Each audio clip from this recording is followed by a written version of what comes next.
Bismillahirrahmanirrahim. Assalamualaikum warahmatullahi wabarakatuh. Alhamdulillah wassalatu wassalamu ala Rasulillah wa ala alihi wa sahbihi wa mawalah wa la hawla wa la quwata illa billahi wa ba'du. Alhamdulillah, segala puja dan puji hanya milik Allah subhanahu wa ta'ala. Salawat dan juga salam kita hadiahkan kepada Rasul kita Nabi besar Muhammad sallallahu alaihi wa ala alihi wasallam. Hadirin dan hadirat yang dimuliakan Allah subhanahu wa ta'ala, tema di malam hari ini masih seputar bulan Muharram. Di mana kenapa bulan itu disebut bulan Muharram? Jadi rahasia penamaan dari kalimat Muharram inilah yang kita akan bahas di malam hari ini. Hadirin dan hadirat yang dimuliakan Allah subhanahu wa ta'ala, kita tahu bahwa bulan Muharram adalah satu di antara 4 bulan hurum. Dimulai daripada Dzulqa'dah, kemudian Dzulhijjah, kemudian Muharram, dan juga bulan Rajab. Itulah yang disebut dengan Ashhur al-Hurum, bulan-bulan hurum. Dan itu sebagaimana diisyaratkan dalam surah At-Taubah 36, di mana Allah subhanahu wa ta'ala mengatakan minha arba'atun hurum. Dari 12 bulan itu ada 4 bulan yang disebut dengan bulan-bulan hurum. Maksudnya bulan-bulan mulia. Lah di antara 4 bulan yang dikategorikan sebagai bulan-bulan hurum atau bulan-bulan mulia, lah salah satunya adalah bulan Muharram, bulan yang sekarang kita berada dalamnya. Lalu kenapa bulan itu disebut Muharram? Apa arti Muharram itu? Muharram itu artinya yang diharamkan. Dia adalah ismul maf'ul, isim maf'ul dalam ilmu saraf. Jadi Muharram itu artinya yang diharamkan. Lalu apa yang diharamkan? Mengacu kepada surah At-Taubah yang menjelaskan tentang bulan-bulan hurum, di mana di ujung ayat Allah subhanahu wa ta'ala mengatakan fala tadlimu fihinna anfusakum, janganlah kalian berlaku zalim di bulan-bulan hurum itu. Ayat ini sebagai penguat daripada nama Muharram. Jadi yang diharamkan di bulan Muharram itu adalah perbuatan zalim. Jadi kenapa bulan ini disebut bulan Muharram, bulan yang diharamkan? Maksudnya diharamkan dari kezaliman. Sebagaimana surah At-Taubah 36 tadi, fala tadlimu fihinna anfusakum, jangan kalian berlaku zalim, terutama di bulan Muharram. Kenapa demikian? Ahli tafsir mengatakan kezaliman itu sebenarnya di mana bulan pun diharamkan, bukan hanya Muharram saja. Dalam 1 tahun dari 12 bulan itu berlaku zalim di mana bulan pun tetap haram hukumnya. Tetapi semakin menguat keharamannya jika kezaliman itu dilakukan di bulan Muharram, karena sesuai dengan namanya Muharram, diharamkan, tidak boleh berlaku zalim. Makanya ulama tafsir mengatakan siapapun yang melakukan kezaliman di bulan Muharram, maka dosanya akan dilipat gandakan dibandingkan melakukan kezaliman di bulan-bulan yang lainnya. Ma'asyiral muslimin yang dimuliakan Allah Subhanahu wa taala, inilah yang kita akan bahas seputar kezaliman. Bicara tentang zalim, kita tahu bahwa zalim itu terbagi menjadi tiga. Ulama mengatakan az-zulmu ala thalathati anwa'i. Zalim itu terbagi menjadi tiga macam. Berkata Imam Hasan Al-Basri rahimahullahu ta'ala, ketika beliau mengatakan zalim terbagi menjadi tiga macam, yang pertama kata beliau, zulmun la yughfar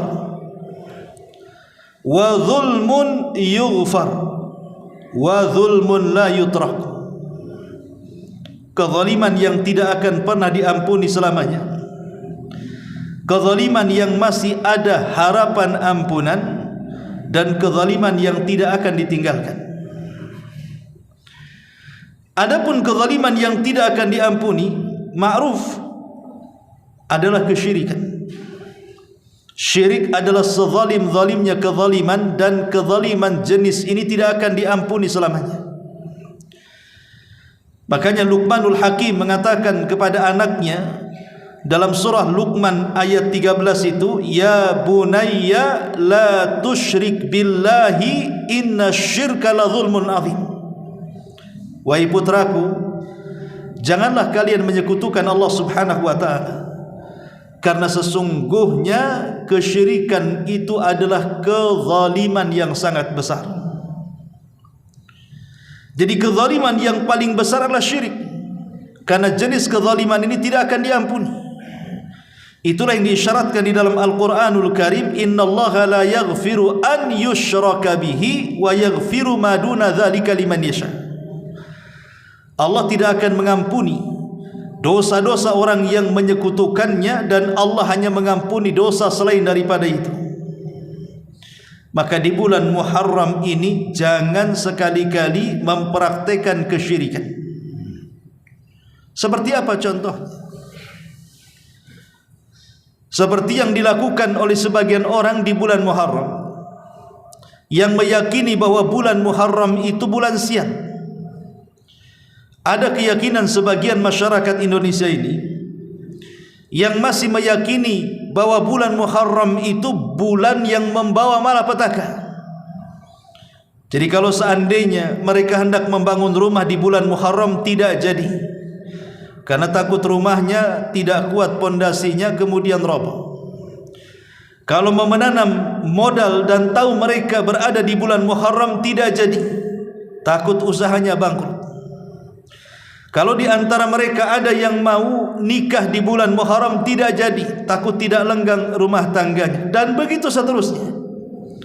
Sehingga kemudian muncul khurafat-khurafat yang mengatakan bulan Muharram itu bulan pembawa sial, bulan malapetaka. Sampai-sampai di sebagian daerah mereka meyakini bulan Muharram ini bulan petaka, mengadakan ritual-ritual yang kemudian dengan prasangka mereka ritual ini bisa menghilangkan kesialan.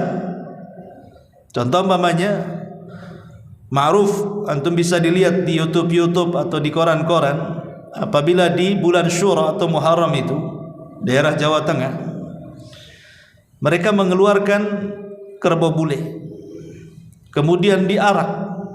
Diyakini oleh masyarakat bahwa kerbau itu penuh dengan berkah, membawa kesialan. Kalau seandainya dilakukan oleh orang-orang di luar daripada Islam, lakum dinukum waliyadin, kita tidak akan komentar, karena agama kita memiliki keyakinan sendiri, agama di luar daripada Islam memiliki keyakinan sendiri, lakum dinukum waliyadin.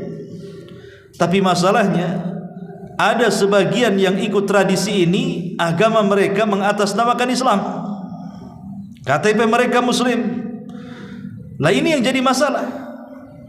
Lah kalau seandainya kemudian mereka meyakini bahwa ada kebau bule yang memiliki karamah, barakah dan begitu seterusnya, maka ini kesyirikan yang nyata. Dan anehnya selalu terjadi di bulan Muharram. Padahal di bulan Muharram ini sesuai dengan namanya diharamkan. Apa yang diharamkan? Kezaliman. Dan tidak ada yang lebih besar kezaliman melebihi kesyirikan. Ini yang pertama. Kemudian yang kedua, zulmun la yughfar. Zulmun yughfar. Kezaliman yang bisa diampuni oleh Allah Subhanahu wa taala. Maksudnya adalah zulmul insani li nafsi. Kezaliman seorang hamba terhadap dirinya sendiri. Dengan cara apa? Birtikabil ma'asi wal azam, di mana badannya digunakan untuk melakukan kemaksiatan dan dosa, dan mereka pun tidak takut kepada Allah Subhanahu wa taala dengan melakukan kemaksiatan-kemaksiatan. Jadi kezaliman yang kedua ini lebih rendah dibandingkan kezaliman yang pertama. Karena kezaliman yang pertama ini tidak akan diampuni kalau dia mati dalam kondisi membawa kesyirikan. Tetapi kezaliman yang kedua ini masih diampuni selama dosa-dosanya di bawah kesyirikan. Seperti umpamanya dia minum khamar, dia mabok, dia berjudi dan begitu seterusnya. Masih ada kemungkinan diampuni dosanya selama kebaikannya lebih banyak dibandingkan dosanya. Tetapi ada kezaliman yang paling bahaya yang disebut dengan zulmun la yutrak. Kezaliman yang tidak akan pernah ditinggalkan Allah Subhanahu wa taala. Kenapa demikian tidak ditinggalkan oleh Allah Azza wa Jalla kezaliman jenis ini? Karena kezaliman jenis ini adalah zulmul insani li akhihil insan. Kezaliman manusia kepada manusia yang lainnya. Kezaliman kepada sesamanya. Seperti umpamanya mencaci, memaki, menghina, menggibah, memukul, menumpahkan darah, mencuri dan begitu seterusnya. Dosa-dosa yang berkaitan dengan manusia yang lainnya, ini yang disebut dengan zulmun la yutrak, kezaliman yang tidak mungkin ditinggalkan Allah. Walaupun para pelakunya sudah bertobat, tapi kalau orang yang dizaliminya tidak ikhlas, maka Allah tidak akan meninggalkan kezalimannya, tetap dikisos pada hari kiamat. Inilah kezaliman yang ketiga. Maka di bulan Muharram ini jauhi tiga kezaliman ini. Tetapi umumnya di masyarakat, kalau disebut zalim, itu adalah kezaliman kepada sesama. Disebut kalimat zalim saja, umumnya langsung terbesit dalam otak kita, maksudnya orang berbuat zalim kepada orang lain. Inilah yang kita akan bahas sedikit. Kenapa manusia bisa melakukan kezaliman? Apa penyebabnya? Apa bahayanya? Bagaimana cara mengobatinya? Yang pertama, bicara soal kenapa manusia bisa melakukan kezaliman. Kenapa saya, Anda atau siapapun bisa tergerak untuk berlaku zalim? Yang pertama, dha'ful khawfi minallah. Karena lemahnya perasaan takut kita kepada Allah. Orang kalau lemah takutnya kepada Allah Subhanahu wa taala, dipastikan dia mudah melakukan kezaliman. Tapi kalau orang itu memiliki rasa takut yang kuat kepada Allah, dipastikan dia tidak mungkin melakukan kezaliman. Jadi zalim itu terpancing karena lemahnya takut kita kepada Allah. Yang kedua, al-jahlu bi uqubati zalim allati tawa'ada Allahu biha sahibahu atau sahibaha fid dunya wal akhirah. Kejahilan bahwa orang-orang yang zalim itu akan ada ancaman, baik ancaman di dunia ataupun ancaman di akhirat. Kenapa orang bisa berlaku zalim? Karena dia tidak sadar di balik kezaliman itu ada ancaman. Bahkan ancaman ini terkadang disegerakan di dunia sebelum akhirat. Kata Nabi SAW, ma min dzambin ajjalallahu uqubatahu fid dunya qabla al-akhirah al-baghyu wa qati'atur rahim. Tidak ada dosa yang disegerakan ancamannya di dunia sebelum akhirat kecuali kezaliman dan memutus silaturahim. Artinya kalau orang hendak berbuat zalim kemudian berfikir bahwa di balik kezaliman itu ada ancaman Allah, bisa saja Allah mengirim azabnya di dunia sebelum akhirat, tidak mungkin dia berlaku zalim. Hanya orang-orang jahil dari ancaman yang melakukan kezaliman. Kemudian yang ketiga, al-i'jabu bin nafsi wal kibr. Orang yang ujub terhadap dirinya dan orang yang sombong. Jadi pemicu kezaliman itu karena ujub.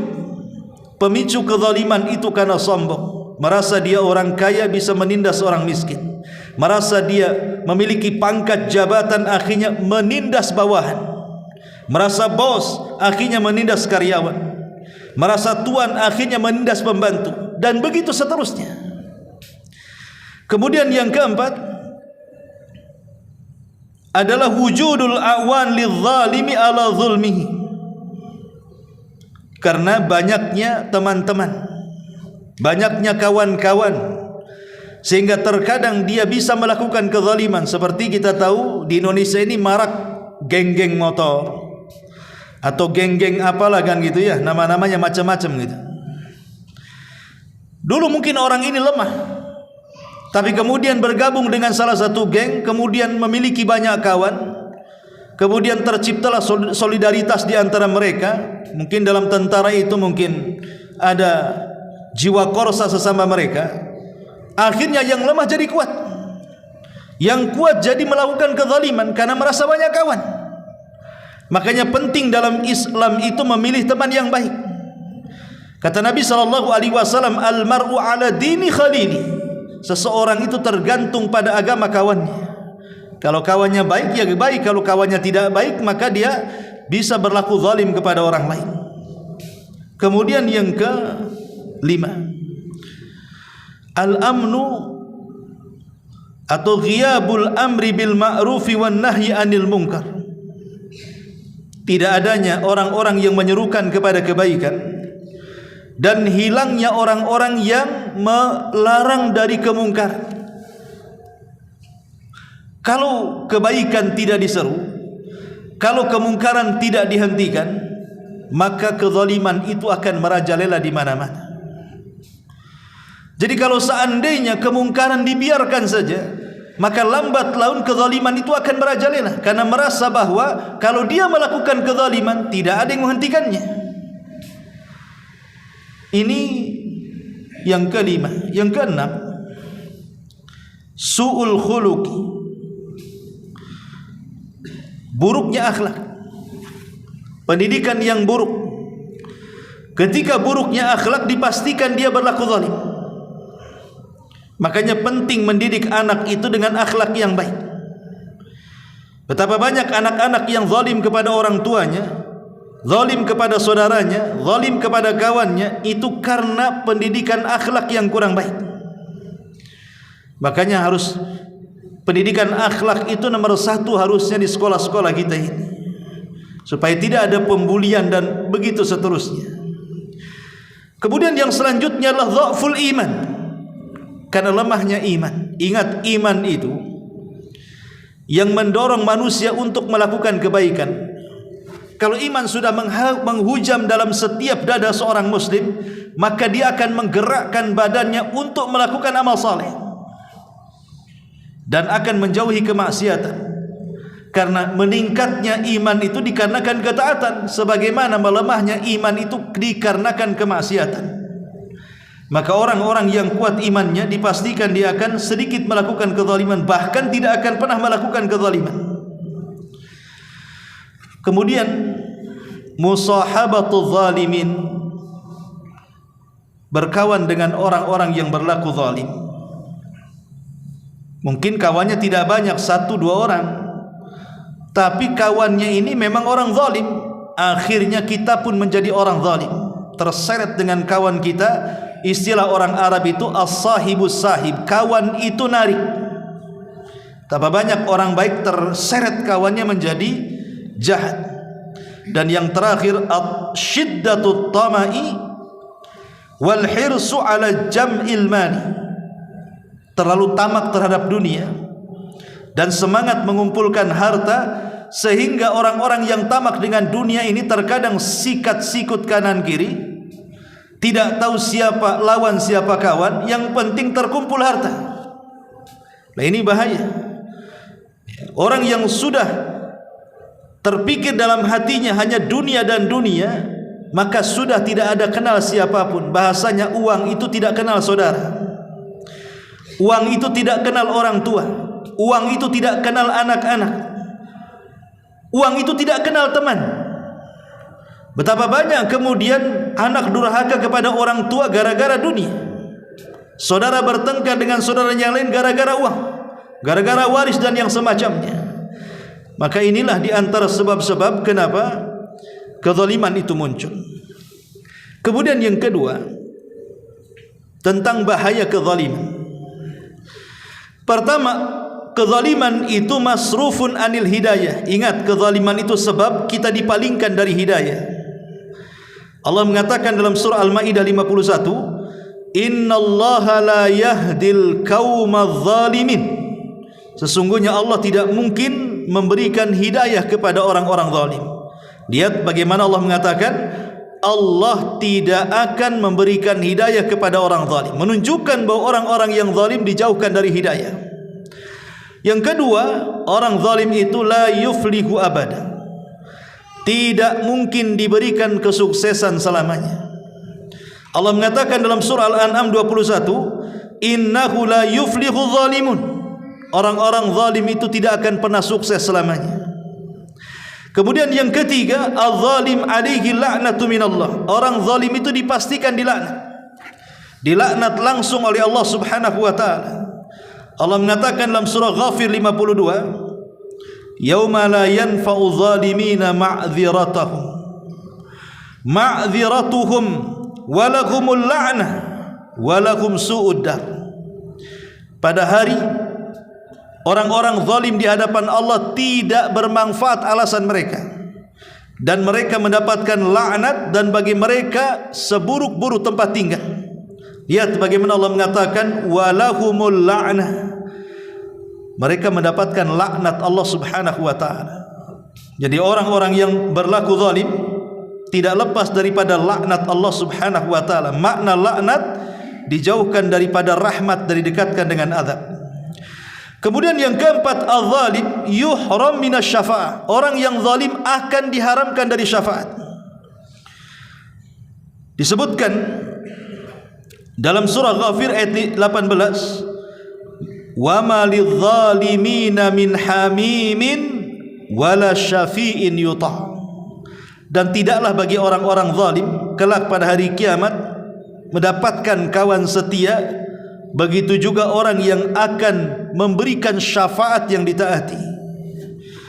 Lihat bagaimana ayat ini Allah Subhanahu wa taala mengatakan bahwa orang zalim akan dijauhkan dari syafaat, padahal di akhirat itu salah satu yang menolong kita adalah syafaat.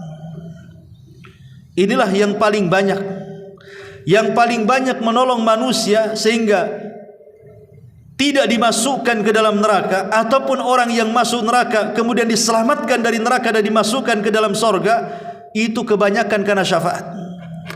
Baru setelah itu adanya rahmat Allah Subhanahu wa taala. Lah orang-orang yang zalim akan diharamkan dari syafaat. Kemudian yang kelima, tusibuhu da'watul mazlum wala tuhnituhu wala tuhtinuhu wala tuhtiuhu. Orang yang zalim itu tidak akan selamat dari doa-doa orang-orang yang pernah dizaliminya. Dahulu ada seorang gubernur Madinah namanya Al-Burmuki. Al-Burmuki ketika menjabat seorang gubernur Madinah di zaman Harun ar-Rasyid sangat dimuliakan, sangat dihormati dan diagungkan. Entah kenapa Al-Burmuki ini tersandung kasus, kemudian ditangkap oleh Harun ar-Rasyid bersama keluarganya dan dimasukkan ke dalam penjara. Maka Khalid al-Burmuki anak daripada Al-Burmuki ini, dia ngomong kepada ayahnya di penjara, "Wahai ayahku, dulu selama kita berada di luar penjara, manusia menghargai kita, menghormati kita, kekayaan di mana-mana. Setelah kemuliaan yang berlalu, kita sekarang berada di penjara dan mendapatkan kehinaan. Ada apa sebenarnya?" Maka Al-Burmuki mengatakan, boleh jadi ini doa orang-orang yang pernah dizalimi kita semasa kita berkuasa. Lihat bagaimana jawaban Al-Burmuki ini. Boleh jadi ini adalah doa-doa orang-orang yang pernah kita zalimi selama kita berkuasa. Allah kabulkan doa-doa mereka. Lihat bagaimana para penguasa di negeri-negeri yang ketika mereka lengser dari kekuasaannya, hidup mereka tidak tenang. Harusnya ketika mereka sudah lengser, maksudnya sudah selesai, sudah purna tugas, harusnya kan mereka tenang, duduk, nyantai, jalan ke sana kemari, kumpul dengan keluarga, dipuji karena kekuasaannya.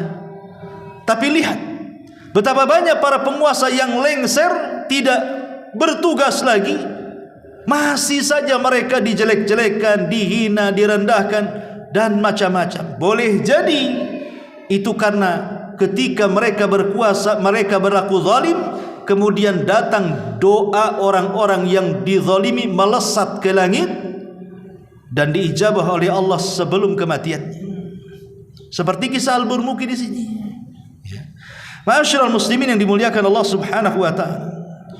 Kemudian yang keenam, bidzulmi yartafiul amn. Kezaliman ini bisa mengangkat keamanan.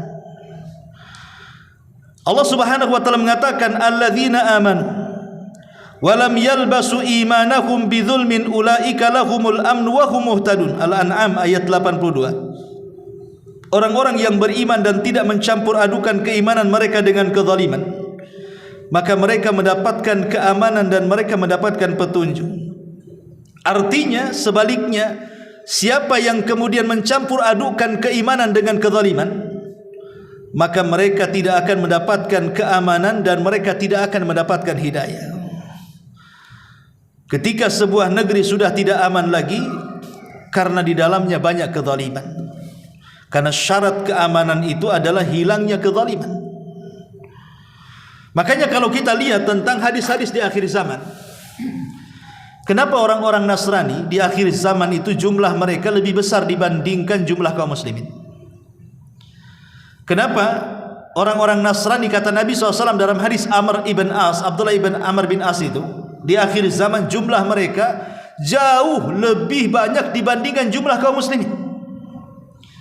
Kata Amr ibn As, karena ada 5 perkara yang menjadikan kenapa kaum Nasrani jumlah mereka lebih banyak mendominasi dibandingkan jumlah kaum muslimin di akhir zaman.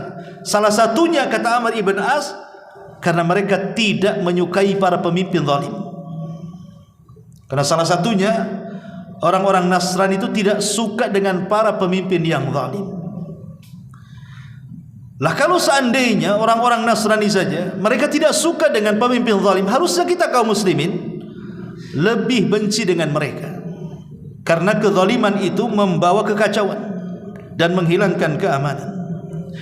Kemudian yang nomor 7, az-zulmu sababun lil bala wal iqab.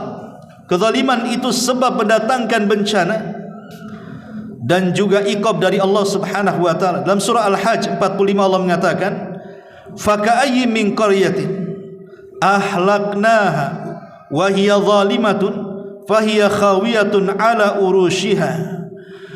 Berapa banyak negeri-negeri yang telah kami hancurkan karena kezalimannya. Kemudian yang ke-8, az-zulmu sababun lil kharab. Bahwa kezaliman itu menyebabkan kehancuran sebuah bangsa. Dan itu kita lihat dalam surah An-Naml ayat 50 dan 52. Kemudian yang nomor 9, az-zulmu akibatuhun nar. Kezaliman itu akibatnya adalah neraka.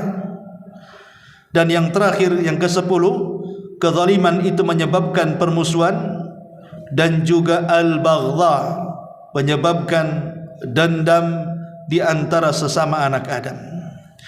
Ma'asyiral muslimin yang dimuliakan Allah Azza wa Jalla, ini di antara bahaya. Dan pembahasan yang terakhir tentang sebab-sebab yang bisa meninggalkan seseorang dari kezaliman.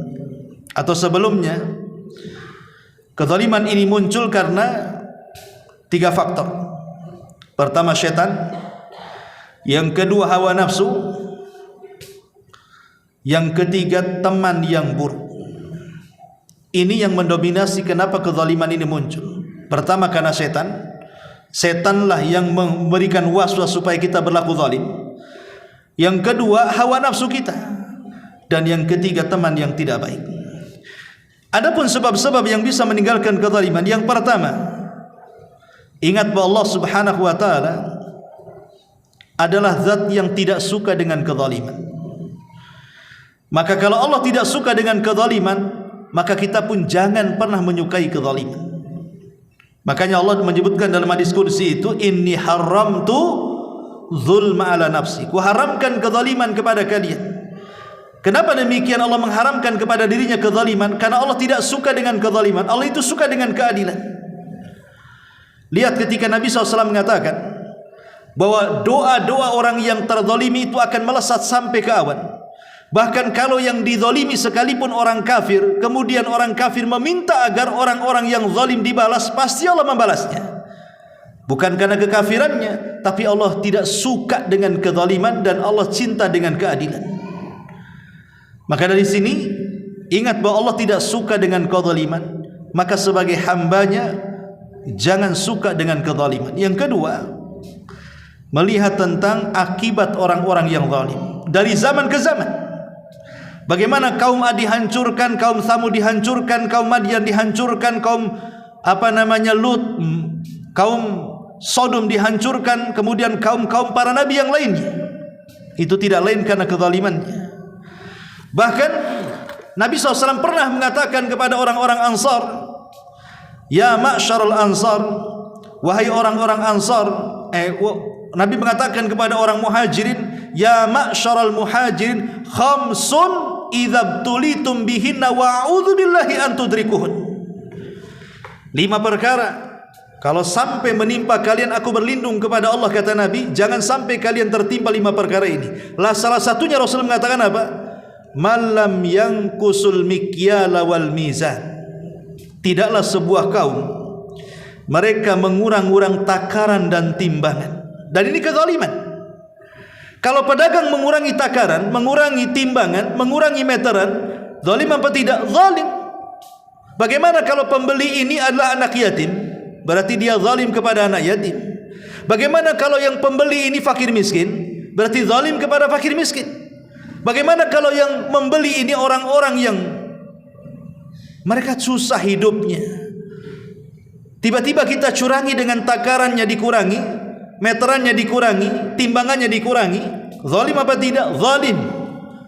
Lihat bagaimana Allah Subhanahu wa taala akan menimpakan 3 hukuman dengan mengatakan illa ukhidu bis-sinin. Illa ukhidu bis-sinin wa jawri sultani alaihim wa syiddatul maunati ilaihim. Pertama, Allah Subhanahu wa taala akan kirimkan paceklik. Susah hujan, kalaupun hujan tidak menyuburkan. Yang kedua, Allah kirimkan penguasa-penguasa zalim. Yang ketiga, Allah sulitkan ekonominya. Lihat bagaimana satu dosa Allah akan kirim tiga hukuman. Dosanya satu, ngurang-ngurang takaran, ngurang-ngurang timbangan, ngurang-ngurang meteran, alias curang dalam dagang. Tapi hukumannya 3. Pertama, hukumannya akan disulitkan ekonominya. Yang kedua, akan dipaceklikan negerinya. Kalaupun hujan tidak akan menyuburkan negerinya. Dan yang ketiga, Allah kirim penguasa-penguasa zalim yang mengambil hak rakyatnya sementara rakyat tidak bisa mengambil haknya. Dan 3-tiganya terjadi di negeri kita. Lihat dampak kezaliman. Harusnya paham kenapa susah ekonomi, kenapa susah kita ini mencari penghasilan, penghidupan dan begitu seterusnya. Kemudian pemimpin kita yang zalim sekali, mengambil hak rakyatnya sementara hak-hak kita tidak dipenuhi, boleh jadi karena kezaliman. Maka ingat bahwa setiap kezaliman itu ada akibatnya. Tengok akibatnya. Kemudian yang ketiga, adamul ya'si min rahmatillah. Jangan putus asa dari rahmat Allah Subhanahu wa ta'ala. Kemudian yang keempat, istihdharu masyhadi faslil qadha yaumal qiyamah. Ingat pada hari kiamat, kalau orang-orang yang dizalimi tidak mendapatkan keadilan terhadap orang-orang yang pernah menzaliminya di dunia, di akhirat ada faslul qadha. Ada qisas pada hari kiamat. Orang yang pernah mengambil harta akan dikisos, orang yang pernah menggibah akan dikisos, orang yang pernah membunuh akan dikisos, orang yang pernah menghina, merendahkan, melaknat dan begitu seterusnya, semua ada kisosnya. Ingat pada hari itu bahwa kita akan dihadapkan dengan orang-orang yang pernah kita zalimi, dan kita takut kita menjadi orang yang bangkrut pahala dan menanggung dosa manusia. Kemudian yang kelima, az-zikr wal istighfar, perbanyak zikir dan juga istighfar. Dan yang terakhir, kaffun nafsi anil zulmi, berusaha mencegah diri dari kezaliman. Berusaha mencegah diri dari kezaliman artinya menjaga lisan, menjaga kemaluan, menjaga sikap. Bukankah Rasul yang mengatakan al-muslimuna man salimal muslimuna min lisanihi wa yadi. Seorang muslim adalah orang yang muslim lainnya selamat dari lisan dan juga tangannya. Inilah di antara sebab-sebab yang bisa meninggalkan kezaliman dan mengobatinya. Wallahu a'lam bishawab. Mudah-mudahan ada manfaatnya. Maka di bulan Muharram ini jauhi kezaliman. Sekecil apapun kezaliman tetap akan dilipat gandakan dosanya sesuai dengan namanya Muharram, artinya diharamkan. Apa yang diharamkan? Berlaku kezaliman, baik kezaliman yang tidak diampuni, baik kezaliman yang diampuni, atau kezaliman yang tidak pernah ditinggalkan Allah Subhanahu wa taala. Subhanakallah bihamdika, asyhadu an la ilaha illa anta, astaghfiruka wa atubu ilaik. Allahu taala alam. Assalamualaikum warahmatullahi wabarakatuh.